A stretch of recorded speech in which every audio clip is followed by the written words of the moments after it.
His 715th home run in 1974 pushed him past Babe Ruth as the all-time home run king. Aaron accumulated more runs batted in, more extra base hits, and more total bases than any player ever. He has the third most hits as well. He played a total of 23 seasons, 21 with the Braves in Milwaukee and Atlanta, and his last 2 with the Milwaukee Brewers. Wilbon, you knew Hank Aaron. What are your immediate thoughts? Well, Tony, my first thought was at the beginning. My father hated the Cubs. He's a South Side guy, a Bill Veeck guy. But I wanted to go to Wrigley Field. My brother and I wanted to go to Wrigley Field to see the Cubs the summer of '69 when they were having, to be ruined later, a magical summer. And my father said, we go under one condition. We go see the Braves, we'll go see Henry Aaron. My father's a Georgia boy.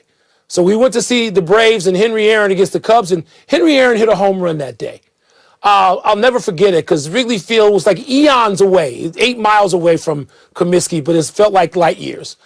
And I watched Henry Aaron like you did. We watched him from afar our whole lives. And he wasn't a childhood hero for me. He became an adult hero because of Jerry Reinsdorf, Bud Selig, first of all, and Jerry Reinsdorf and Frank Robinson. I got invited to the Civil Rights game. And that became an enormous deal for Major League Baseball, not just the game, but the events attendant to it. And because of that, I got to be seated with and hang around with Henry Aaron. And to hear him talk and to tell stories, and he knew my father was from Georgia, and he wanted to know what my father was like and what he conveyed to me, him being from Alabama.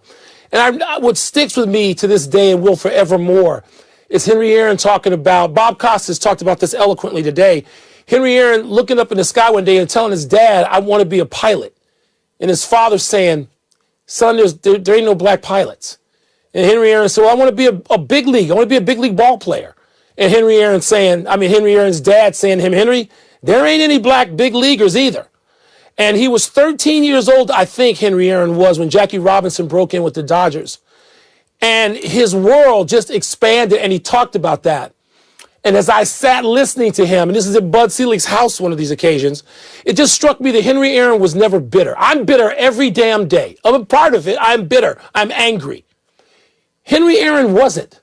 And it was amazing. He never directed it. And we talked about that, the ability to control emotions and how he had to do that when he was coming up.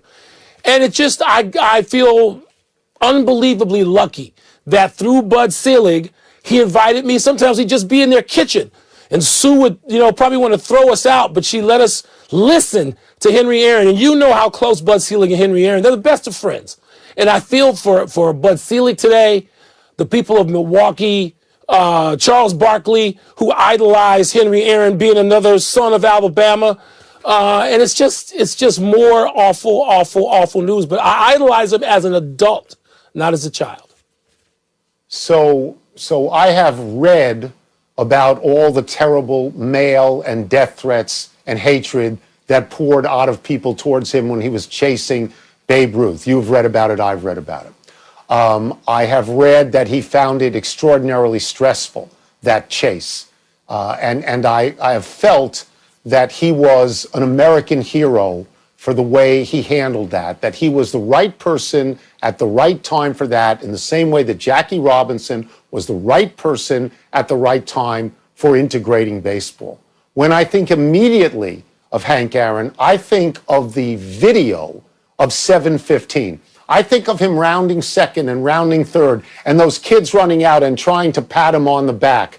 And I think that in the history of American sports, Mike, in the whole history of American sports, that is one of the most joyful, most memorable video clips that anyone can ever remember. And the second thing I think about with Hank Aaron is consistency. I never thought of him as a power hitter in the way that Reggie Jackson was a power hitter. He didn't hit tape measure shots. He never even hit 50. But he went 40 or better 8 different times, including when he was 39 years old. And he went 30 or better 7 different times. So for 15 seasons, he was between 30 and 50 home runs. And that consistency and that durability is absolutely amazing. One small statistic, when he was 39 years old, Mike, he batted .301. He had 40 homers and 96 RBI, which is great. Great for 39. He only played in 120 games that year. Just 120 games. So he is He's one of the greats. I will just get personal for a second. I'm a New York boy. I rooted for Willie Mays. Willie Mays was my idol in all of sports. And because of that, I appreciated Mickey Mantle. These were these two great young phenoms in New York at the same time. They were fast, they had power, they were defenders, they were great. Hank Aaron, to me, was not Willie Mays and not Mickey Mantle. But at the end of it, Mike, at the end of it, he had a higher batting average. He had more home runs. He had more RBIs. He was greater in his way. He was. You can make the argument. I always make it that Mays is the greatest player of all time because he missed 2 years in military service. So he didn't have that. Yeah. But Tony, I know you feel this way. I don't know we talked about it in years. Henry Aaron's the home run champ to us. Henry Aaron's the home run champ. 755 is the number. That's it. And not 762. Nope. No, and I don't even know what the other numbers are. I don't know what Bonds ended up with. I don't care. Henry Aaron's the home run champ.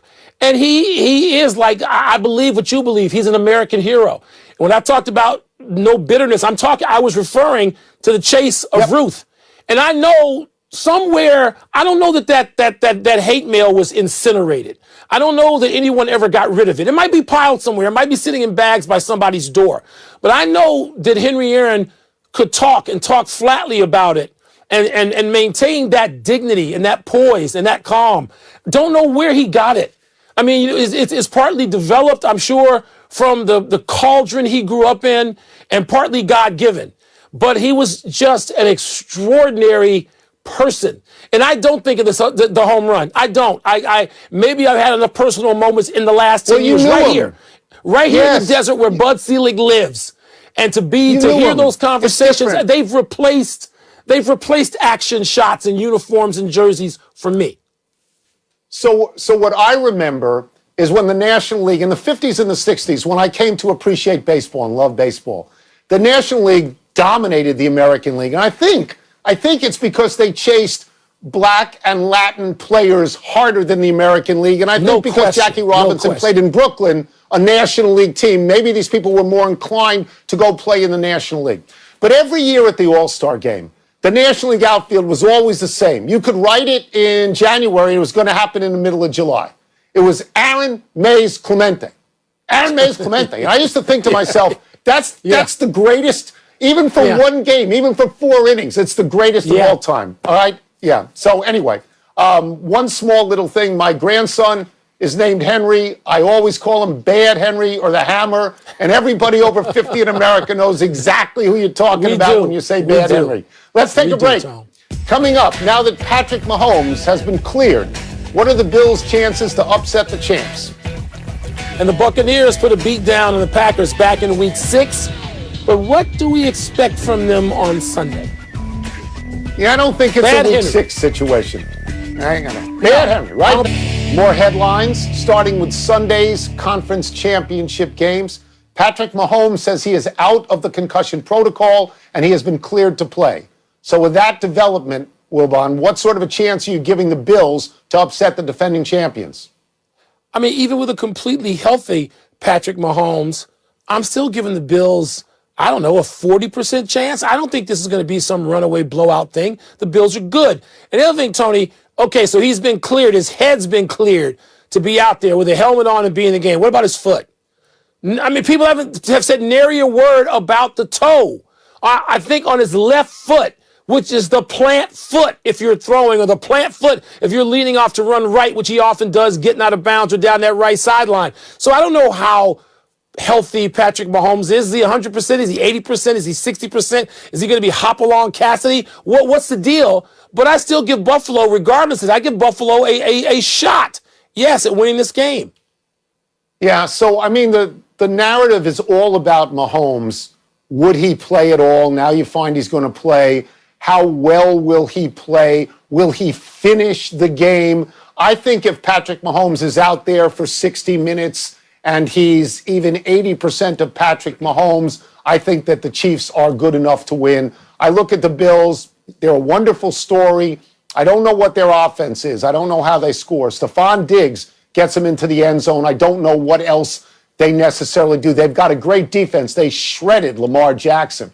But Patrick Mahomes is different than Lamar Jackson. He throws a lot better, and he's got, Hill and Kelsey to throw to, baby. and maybe Edwards-Helaire is going to play. So, Mike, I think there's more offense there for Kansas City. I even toyed with the notion if Chad Henne played that they could still win. It's not that I don't love Buffalo. I just don't know how they score. I don't know how they score.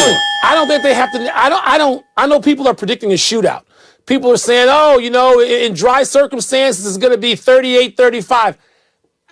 I don't know that. No. I don't know that. No. I think Buffalo has got enough on both sides of the ball to keep this thing close. Keep it close. They have to steal it. Kansas City's better. Kansas City's a better team. Kansas City's defending champion. All of that. But I'm expecting a real game. Sunday's early game features Tom Brady and Aaron Rodgers, of course, meeting in the playoffs for the very first time. They matched up in Tampa in Week 6 with the Buccaneers rolling 38-10. But the Packers haven't lost in 2 months, and this one is in Green Bay in Lambeau, which expects 2 to 4 inches of overnight snow Saturday into Sunday. Tone, which way you leaning? I just want to start by saying that if Tampa wins this game, Tom Brady is going to his 10th Super Bowl. This is an unbelievable number. He's 43 years old, and he would take a team to the Super Bowl, and it would be his 10th. All right? The way I look at the game is that Week 6 game is important because Aaron Rodgers was bad in that game. He had 2 interceptions. He was sacked 4 times. It was his worst game of the year. New Orleans tried to beat Tampa for 3 straight times, and they weren't able to do it. So I don't think that even 38 points in a row, being down 10-0, I don't think that works now. I don't think it works now. The way I'm sitting here, I lean towards Green Bay, Mike. I think that Aaron Rodgers is absolutely at the top of his profession, and I think they've got enough running and passing. I lean towards Green Bay. Yeah, I wonder if Tampa's defense can play as well in Lambeau as it did last week in the Superdome. That's what I wonder about. That defense was great. The linebackers and the third level of defense, the safeties and corners, they were spectacular. Are they going to play that way again? And I think that Rodgers will be better than Drew Brees was in that game. And like you, Tony, I think the biggest advantage Green Bay has is knowing how they got their butts whipped 38-10 in Week 6. And, the question is Tampa, I don't think that Tampa with Tom Brady on that sideline will be as arrogant as I thought the Saints were coming in with 2 straight wins. I don't think that Tampa will make that mistake, but it's still an advantage for Green Bay in my book. So like you, I am leaning toward Green Bay, realizing that any picking against Tom Brady it's just blasphemy. It's just, it's nuts. Yeah. And I will say this, I think Antonio Brown has been ruled out, and that makes it a little bit more difficult for Tampa. If there's going to be a shootout, I believe this is going to be the shootout, and it seems reasonable to me, Mike, that if there's one great late defensive stand by either team, that could be the game winner. That could be the game winner right there. Let us take one last break. Still to come, one of Brooklyn's big 3 won't play tonight in the Nets rematch with the Cavs. Oh, that must be planned. It can't be what happened last week. And is it time for people like Anthony Kornheiser to start taking the Jazz seriously? But not in January. And I like them. Happy time, people. Happy 85th birthday tomorrow to Jerry Kramer. History lesson, kids. One of the most revered NFL games of all time was the Ice Bowl. It was Green Bay against Dallas in Lambeau for the NFC Championship in 1967. It was below 0, and the Packers had the ball on the Dallas 2-foot line with 16 seconds to play, down 17-14. Jerry Kramer, the Packers' right guard, plowed some Cowboys back into the end zone, and Bart Starr snuck in behind Kramer for the winning touchdown and a berth in Super Bowl II, where the Packers would beat the Raiders. While he was still a player, Kramer wrote a book with Dick Schaap about the life of an offensive lineman called Instant Replay that became a #1 bestseller. Many years later, they collaborated on a sequel, Distant Replay. Kramer was voted the best guard of the NFL's first 50 years, and yet it took him until 2018 to be voted into the Hall of Fame, becoming the 11th Packer from those Lombardi teams to get in. On a personal note, I have had dinners with Jerry Kramer, and it was an honor. Tony, I was at those dinners. I was young, man. I was in my 20s, but Jerry Kramer, who's a better storyteller than Jerry Kramer? And Fuzzy Thurston would be there, and Willie Davis would be there, and Paul Hornung would be there. I grew up hating the Packers. And at the end of these dinners with Dick Schaap, he'd say, "How you like that, Bear fan?" I was like, oh my God, this is incredible. Tony, you can hear this. A seal here and a seal here, and you run it up the alley. One of those seals was Jerry Kramer. Absolutely. Dick Schaap put together great dinners. Happy anniversary, Johnny Unitas. This is posthumous, but on this day 48 years ago, after 17 seasons with the Baltimore Colts, Johnny U was traded to the San Diego Chargers for the draft rights to Burt Jones, a quarterback. At the time, Unitas was the NFL career leader in passing yards and touchdowns, but he was also 40 years old. Unitas started the first 4 games of the 1973 season for the Chargers. But after those games, he had 7 interceptions, and the team was 1-3. So Unitas was benched in favor of a rookie named Dan Fouts. Unitas retired after that season, and Fouts went on to a Hall of Fame career with the Chargers. But let us not dismiss Unitas lightly. For fans of a certain age, he is the greatest quarterback ever. In his black high tops and his crew cut, Unitas was everything a quarterback was supposed to be. It is not an accident that Johnny Unitas was the winning quarterback in what is now called the greatest game ever played, Baltimore's overtime 1958 NFL championship over the Giants. Man, Tony, why did I think that Lance Rensel wore 19 for the Chargers? I must have that entirely wrong. Let me just say that a couple of years later, Tony, 1977, your fave, Joe Willie Namath, left the Jets, signed with the Rams, and that went about as well as Unitas in San Diego, which is to say, nope. Here's what I remember with Namath. It's simple as that, and he's wearing green and white. Happy trails, Draymond Green, the irascible Warriors forward, was ejected in the second quarter of last night's loss to the Knicks for yelling at a referee. Or so the referee who teed Green up thought. In fact, Green was yelling at his teammate, rookie James Wiseman, whom Green has been riding all year for messing up a play. Referee John Butler mistakenly assumed Green was barking at him. After the game, crew chief Ben Taylor went to Steve Kerr and conceded the mistake. Had it been Green's first technical of the game, he would have stayed in. But as usual, Green already had a technical, which he got 4 minutes into the game for arguing a little too long, a little too loud. At the time of the second technical, Kerr and others tried to explain Green wasn't yelling at the referee, but referees quickly get sick of Green. The official cause of the second technical was, and I quote, profanity that was deemed to be directed at the official, unquote. In other words, the standard Draymond Green tech. They could have gotten that right in real time. I turned that game off when Draymond Green got thrown out. It was like a 5-point game. That's just stupid. Just get it right. That's why there's replay, to get it right. I don't want to hear they apologize to Steve Kerr after the game. Get the damn thing right in real time. Leave Draymond Green in the game. And the Knicks are playing pretty well, by the way, Tony. Tibbs has got them going well. You may have to tune back in and get on one of your New York bandwagons. But Draymond Green should not have been thrown out. That's embarrassing. Let me go back to this for a second. He got the first technical 4 minutes in. Maybe if he hadn't gotten that one, there wouldn't be this problem. You get right? 2. Get it right. You get 2, not 1. But he likes to get the first one early. One clarification, Lance Allworth also wore 19 for the Chargers. Lance Rensel wore it for the Cowboys. I meant Allworth. Matt Patricia is reportedly rejoining the Patriots as an unspecified assistant coach. And we go to the big finish. I meant Allworth. The Washington football team hired Martin Mayhew as GM and Marty Herney as executive vice president of football and player personnel. Your thoughts?